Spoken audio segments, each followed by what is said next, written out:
지금 이 시간에는 구원의 확신에 대해서 한번 다뤄보는 시간을 갖겠습니다. 이 구원의 확신에 대해서도 많은 사람들이 문의를 하고 질문을 해오며, 또 특히 이단일수록 이렇게 구원의 확신을 더 많이 갖는 경우가 있습니다. 그래서 상당히 중요한 이 부분이라고 생각이 돼서 구원의 확신에 대해서 한번 다뤄보는 시간을 갖겠습니다. 이 구원의 확신이라는 것은 매우 유익한 것입니다. 우리가 구원을 받았는지 두려워하고 떨면서 신앙생활을 할 수는 없기 때문입니다. 그러나 중요한 것은 우리가 구원을 결정하는 것은 아닙니다. 정작 중요한 문제는 성경이 구원에 대해서 세 가지의 시제적인 관점을 말하고 있다는 사실입니다. 예를 들면 우리는 이미 구원을 받았다라고 말할 수도 있고, 지금 구원의 길을 걷고 있다라고 말할 수도 있습니다. 또한 우리는 장차 구원을 받게 될 것이다라고 말할 수도 있습니다. 이 세 가지는 서로 다른 차이점이 아닙니다. 세 가지의 논리적인 측면을 말하는 것입니다. 이런 세 가지의 구원 시점에 대해서 어떤 한 가지만을 옳다고 말하는 것은 잘못된 주장입니다. 또 이러한 주장을 하는 사람들 중에서 이미 장래의 죄 문제가 모두 해결되었다라고 주장하는 사람들이 있는데, 이것은 자칫하면 도덕폐기론, 성화무용론이 되고 맙니다. 또 자기는 몇 월 며칠 날 이미 구원을 받았다라고 주장하는 사람들도 있습니다. 그래서 제가 개혁주의 신학자였던 밀라드 에릭슨 그 구원론 84쪽에 자료를 찾아봤습니다. 여기에도 저와 똑같은 주장을 합니다. 어떤 신자들은 구원을 신자의 생활 초기에 근본적으로 완성되는 것으로 보기도 한다. 그들은 우리는 구원을 받았다라고 말하는 경향이 있다. 그러나 다른 이들은 구원을 하나의 과정으로 이해하여 우리는 구원받고 있다고도 한다. 또 다른 이들은 구원이란 미래에 받게 되는 것으로 생각하여 우리는 구원을 받게 될 것이라고 말한다. 물론 위에 둘 혹은 세 개의 견해를 합쳐서 생각할 수도 있다. 그 경우에 구원의 각각의 요소들은 예를 들어 칭의, 성화, 영화 이런 서로 다른 시기에 발생하는 것으로 여겨진다. 이렇게 얘기합니다. 자, 우리가 이런 것을 뭐라고 그러냐면 구원의 서정이라고 하는데, 이 개혁주의 장로교회에서 말하는 구원의 서정과 감리교에서 말하는 웨슬리안의 그 구원의 서정은 조금 다릅니다. 예를 들면 장로교 개혁주의에서는 소명, 중생, 회심, 칭의, 양자, 성화 이런 순서로 주장을 하고요. 또 이 웨슬리안 쪽에서는 선행, 은총, 회심, 칭의, 중생, 양자, 성화. 자, 여기서 가장 그 뚜렷한 그 구별이 뭐냐면 장로교에서는 중생이 앞으로 오는데 감리교에서는 중생이 뒤로 갑니다. 그래서 이런 차이점이 있는데 각자 교단의 그 신학에 따라서 차이점이 있죠. 근데 이제 우리가 어느 것이 옳고 어느 것이 틀리냐라는 것을 이런 것을 따지고 논쟁하기보다는 이러한 구원의 서정은 단계적인 절차나 정해적인 어떤 시간적 과정을 말하는 것이 아니라는 것입니다. 이것을 많은 분들이 착각을 해가지고 누가 맞느냐 틀리느냐 이런 걸 가지고 상당히 이런 논쟁을 하는 경우가 많습니다. 이것은 시간적인 순서를 말하는 게 아니라 논리적인 순서를 말하는 겁니다. 또 누구든지 항상 동일한 과정대로 그 순서대로 거치는 그런 과정이 아닙니다. 예를 들면 뭐 회심, 칭의, 중생, 양자, 성화 이런 것들은 동시에 시작되기도 하고 또 이 순서가 달라질 수 있습니다. 자, 구원의 그 서정에 대한 어떤 시간적인 논증을 보면은 이 구원의 개념은 서로 다른 것이 아닙니다. 일방적으로 시간적인 순서만을 뜻하는 것도 아니고, 아까 말씀드렸듯이 논리적인 측면에서 본 관점의 차이고, 어느 한 과정이 구원의 종료 끝났다 이렇게 뜻하는 것도 아닙니다. 근데 이렇게 오해를 하는 분들이 상당히 많습니다. 칭의는 뭐죠? 믿음으로 말미암아 의롭다함을 받는 것이죠. 이미 받은 구원에 대한 논증입니다. 그죠? 그러나 성화는 지금 걷고 있는 구원에 대한 논증입니다. 영화는 뭘까요? 장차 받게 될 구원에 대한 논증이라는 겁니다. 자, 우리가 오해하는 게 뭐냐? 여기 제 화살표를 이렇게 표시하는데 여기부터 요까지가 회개고, 그 다음에는 칭이라는 단계로 가서 여기서부터 요까지가 그 칭이고, 또 다음 단계 가면은 요게 중생이고, 다음 단계에서 성하고, 이렇게 시간적인 순서 잘못 알고 있다는 겁니다. 이것은 이런 그 개념으로 구원의 서정을 알고 있기 때문에 많은 잡음이 일어나고, 그 다음에 이거 갖고 논쟁을 하려고 하는 그러한 사람들이 나타나는 겁니다. 이러한 순서가 아닙니다. 어떤 사람은 회개를 하면서 중생을 같이 경험을 하고 그 즉시가 성화의 길로 시작이 되기도 합니다. 그러니까 이런 걸 가지고 이렇게 시간적인 과정이다, 언제부터 언제까지는 회개고 언제부터 언제까지는 칭이고, 이렇게 생각하면 안 된다는 겁니다. 자, 이거 제가 주장하는 게 아닙니다. 안티오 후쿠마 개혁주의 구원론이죠. 구원의 과정에서 나타나는 이러한 국면들은 동시적일 뿐만 아니라 또한 상호적이다. 중생은 반드시 믿음과 회개로 나타나기 마련이며 또한 성화의 시작이기도 하다.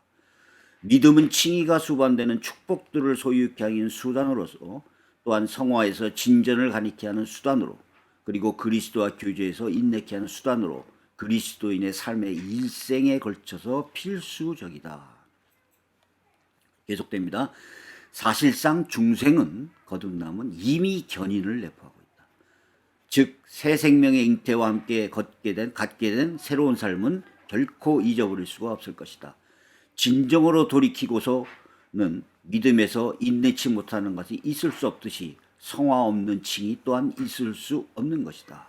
자, 이렇게 얘기합니다. 그래서 여기서 꼭 기억해야 될 사실은 구원의 과정은 이 현재의 삶 가운데서 종결되지 않는다는 점입니다. 그래서 믿는 자와 그가 이 생에 있는 한 이미, 우리 많이 얘기하죠. already, not but not yet. 이미와 아직 사이에 긴장 가운데 있는 사람들이다. 이렇게 안티오 후쿠마가 개혁주의 구원론에서 말하고 있습니다. 자, 루이스 볼컵도 이렇게 얘기합니다.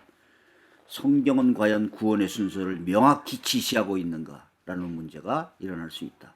이 문제에 대한 답변은, 즉 성경이 우리에게 완전한 구원의 순서를 명확하게 제시해주고 있지는 않지만 이러한 순서에 대해서 충분한 기초를 제공하고 주고 있다는 것이다. 더욱이 성경은 지금 교의학에서 일정하게 특수한 의미를 가진 용어들을 보다 광범위한 의미로 종종 사용하고 있다. 중생, 소명, 회생, 갱신과 같은 말들은 사람이 내적 생활에 일어나는 모든 변화를 나타내고 있다. 성경은 구속사역을 적용함에 있어서 적용하고 있는 정확한 순서를 자세히 서술하지 않는다는 사실 때문에 자연히 상이한 의견들이 발생한다.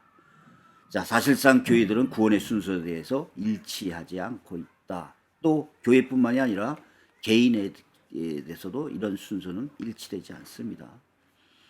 자, 어떤 사람은 거듭남을 더 느낄 수도 있고, 먼저 어떤 사람은 회개를 느낄 수도 있습니다. 어떤 사람들은 성화의 과정을 먼저 느낄 수도 있고, 동시에 일어날 수도 있는 것이죠. 자, 우리가 여기서 중요한 것이 있는데, 이 구원의 서정에 대해서 이 주어와 이 의미를 좀 파악을 해야 된다는 겁니다. 부르심, 소명이라고 그러죠. 자, 누가 부르십니까? 하나님이 우리를 부르시는 겁니다. 하나님이요. 우리가 부르는 게 아니에요. 어느 교회 가니까 어느 기도원에서 목사가 당신은 하나님이 부르셨습니다. 그래서 목사가 돼야 됩니다. 이거 목사님이 결정할 문제가 아닙니다. 하나님이 부르시는 문제예요.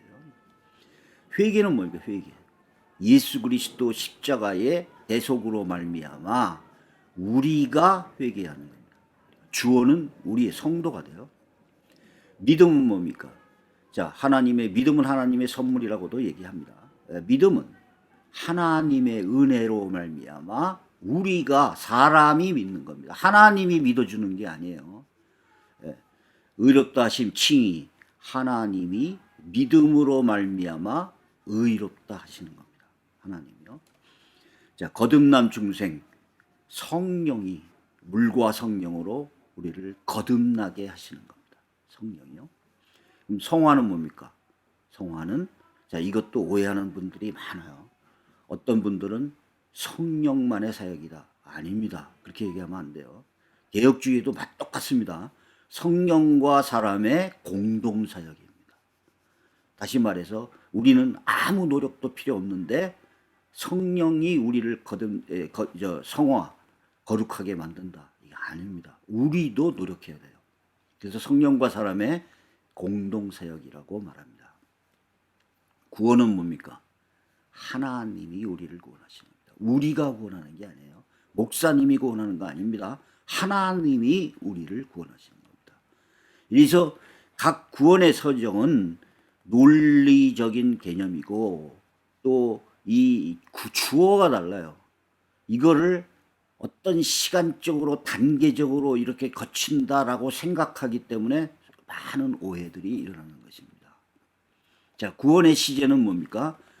우리가 이미 받은 구원, 우리가 현재 걷고 있는 구원, 우리가 장차 받을 구원, 이 세 가지가 있는 겁니다. 구원이 세 가지가 있다는 게 아니라 구원의 시제, 성경에서 말하는 구원의 시제, 우리가 이미 받았다.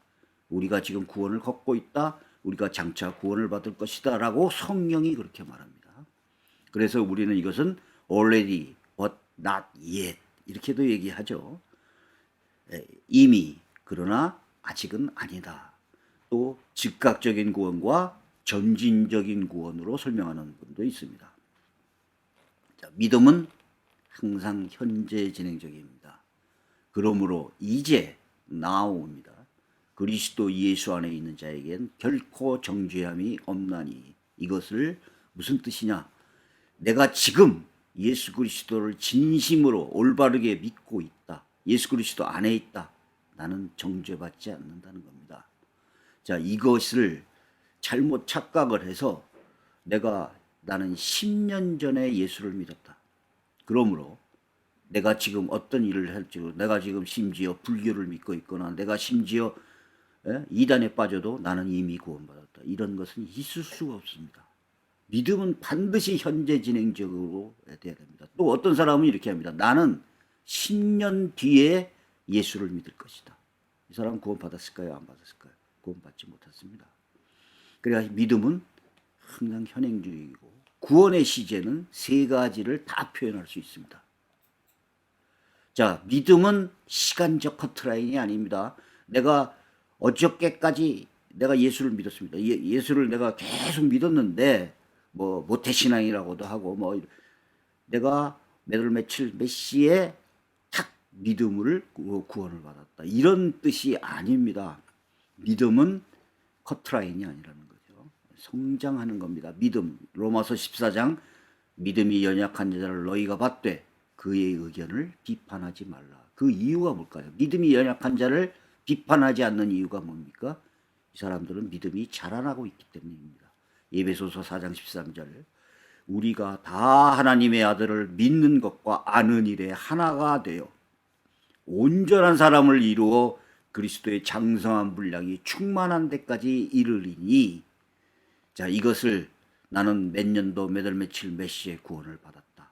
이렇게 표현하면 안 된다는 겁니다. 자, 이런 성경 구절은 상당히 많습니다. 믿음의 성장, 믿음의 현재성, 사도행전 16절 이에 여러 교회가 믿음이 더 굳건해지고 수가 날마다 늘어가니라. 빌립보서 1장 15절 25절 내가 살 것과 너희 믿음의 진보와 기쁨을 위하여.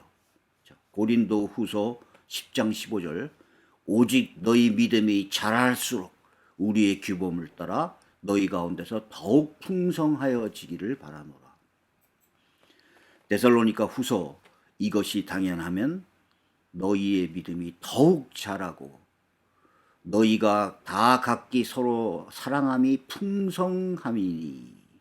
고린도전서 3장 6절 나는 심었고 아볼로는 물을 주었을 때 오직 하나님께서 자라나게 하셨나니. 자, 이런 구절들이 있죠. 자, 그럼 성경에 과거적인 시제의 구원이 사용된 것이 성경에 있느냐? 여기 요한복음 5장 24절 대표적인 그 구절이죠. 내가 진실로 너에게 이르노니 내 말을 듣고 또 나 보내시는 이를 믿는 자는 영생을 얻었고 심판에 이르지 아니하나니 사망에서 생명으로 옮겼느니라. 자, 예수 그리스도를 믿는 자는 사망에서 생명으로 이미 옮겨진 사람입니다. 이것은 과거적인 시제죠.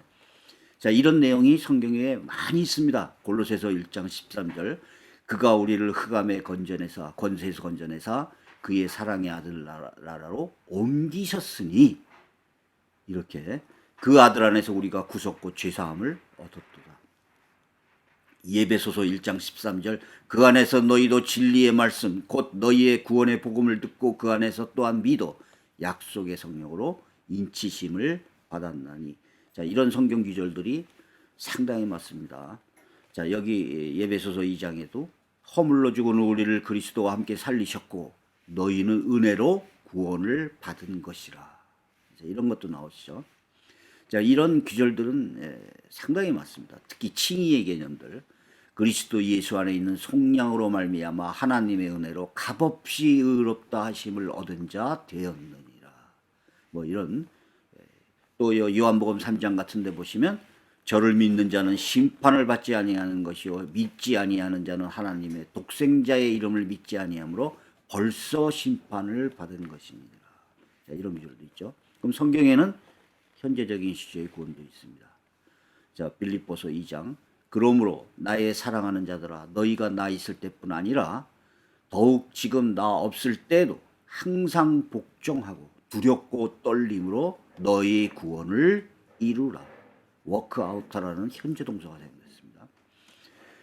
자, 여기도 고린도 후서 그러므로 우리가 낙심하지 아니하노니 우리의 겉사람은 낡아지나 우리의 속사람은 날로 새로워지고 있다는 겁니다. 날로 새로워지나. 영어로 봐도 is being이라고 현재 진행형이 있어요. renewed day by day.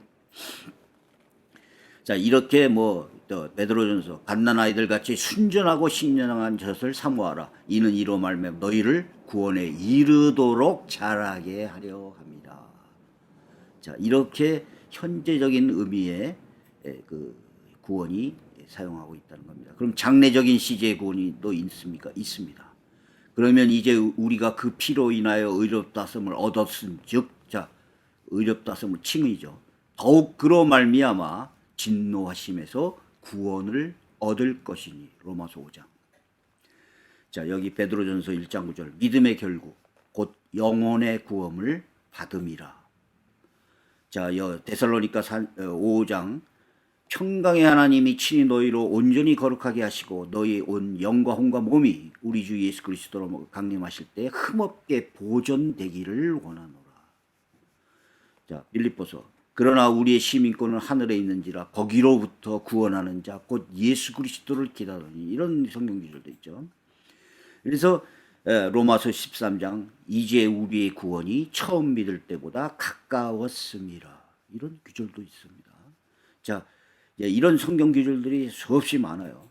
그래서 이 성경 구절들을 보면 과거, 현재, 미래의 시제가 모두 사용됐다는 겁니다. 자, 여기 빌립보서 3장 표대를 향하여 그리스도 예수 안에서 하나님이 위해서 부르신 부름의 상을 위하여 쫓아가노라. 이런 구절도 있죠. 자, 우리는 구원에 대해서 네 가지의 유형이 있을 것입니다. 내가 구원을 받았다고 생각하지만 실제로는 구원을 받지 못하는 사람이 있습니다. 심지어 이단들은 거의 다 자기네들이 14만 4천 명이고 자기네들만 구원받았다고 얘기합니다. 우리보다 더 그 구원의 확증이 크죠. 그러나 저희들이 볼 때는 실제로는 구원을 받지 못한다고 봅니다. 그런데 두 번째, 내가 구원을 받았다고 생각하고 실제로 구원을 받는 사람들, 이게 가장 이상적인 것이죠. 가장 이상적입니다. 세 번째, 내가 구원을 받지 못한다고 생각하지만 실제로 구원받는 사람, 이런 사람들이 있습니다. 예를 들어서 어느 교회에 실제로 제가 본 겁니다. 80세가 되신 할머니가 새벽 예배 한 번을 빠지지 않고 모든 예배를 단 한 번도 빠지지 않아요. 그 다음에 모든 그 의무를 다 하시고 믿음이 너무 좋아요. 그래서 사람들이 전부 칭찬합니다. 근데 이 할머니 구원 받으셨어요? 그러면 나 구원 받았는지 몰라. 이렇게 얘기합니다. 그럼 이분이 내가 구원받지 못했다고 생각했지만 그 구원을 받지 못했을까요? 실제로도 구원을 받습니다. 이 사람은요. 자, 이런 분도 있어요. 또 내가 구원을 받지 못한다고 생각하지만 실제로 구원받지 못한 사람도 있습니다. 자, 이 사람은 교회를 진짜 무슨 장사를 하기 위해서, 교회를 어떤 비즈니스를 하기 위해서 뭐 이런 사람들이 많이 있죠. 이런 사람들은 자기가 나는 믿음도 없고 그냥 교회를 다른 목적으로 교회를 다니는 것뿐입니다. 실제로 구원받지 못했습니다. 이런 사람도 있어요. 그래서 내가 구원을 받았다고 확신하는 사는 것은 신앙적으로 유익하지만 이런 주관적인 확신이 곧 구원이라고 말할 수는 없는 것입니다. 만일 이렇다면은 이단일수록 다 구원받았죠. 이단은 자기네들만이 분명히 구원받았다고 얘기를 가리키니까. 그래서 이런 주관적인 구원의 확신이 곧 구원은 아닙니다. 자, 성경에는 뭐라고 얘기합니까? 고린도후서 13장 5절, 너희는 믿음에 있는가? 너희 자신을 시험하고 너희 자신을 확증하라. 예수 그리스도께서 너희 안에 계신 줄을 너희가 스스로 알지 못하느냐? 그렇지 않으면 너희가 버리운 자라. 다시 말해서 우리가 믿음에 있는지 아닌지를 시험하고 확증하라는 겁니다. 내가 진정으로 예수를 믿는다. 그리고 이게 어떻게 해야 되면 객관적이 될 수도 있지만 내가 올바른 믿음을 갖고 있다. 올바른 믿음을 갖고 있다. 이것은 구원을 받았다는 겁니다.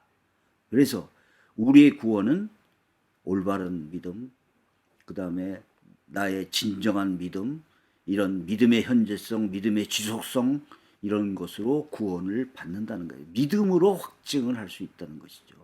자, 예배소서 3장 17절에도 믿음으로 말미암아 그리스도께서 너희 마음에 계시게 하옵시고. 그래서 우리 그 카톨릭으로부터 이 종교 개혁자들이 나올 때 뭐라고 그러냐면 세 개의 슬로건을 걸었죠. 오직 성령, 오직 믿음, 오직 은혜. 그래서 구원의 조건은 오직 은혜와 오직 믿음이 되어야 됩니다.